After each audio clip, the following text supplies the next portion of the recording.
విశాఖ జిల్లా వ్యాప్తంగా cordon search కొనసాగుతుంది. ఎన్నికల అనంతరం జరిగిన హింసాత్మక ఘటనల దృష్ట్యా పోలీసు యంత్రాంగం అప్రమత్తమైంది.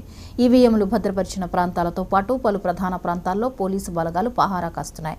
ఎలాంటి అవాంఛనీయ ఘటనలు జరగకుండా పటిష్ట బందోబస్తు ఏర్పాటు చేశారు. అనుమానాస్పద వ్యక్తులను విచారిస్తూ సరైన పత్రాలు లేని వాహనాలను సీజ్ చేస్తున్నారు. కౌంటింగ్ పూర్తయ్యే వరకు నగరంలో తనిఖీలు జరుగుతాయని పోలీసు అధికారులు స్పష్టం చేశారు.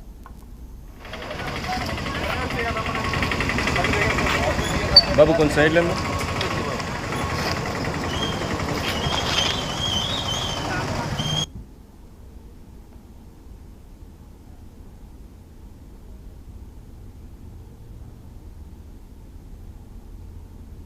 Respected CP sir doctor Ravishankar INR IPS వారి ఆదేశాల మేరకు ప్రతి నియోజకవర్గంలో సమస్యాత్మక ప్రదేశాలని మేము సెలెక్ట్ చేయడం జరిగింది.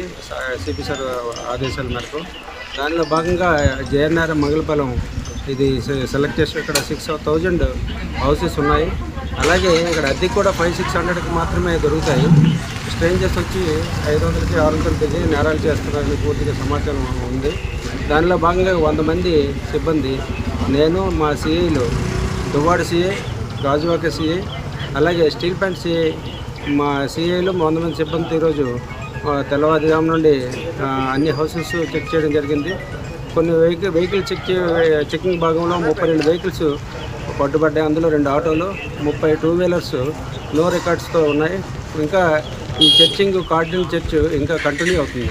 Respected CP sir doctor Ravishankar INR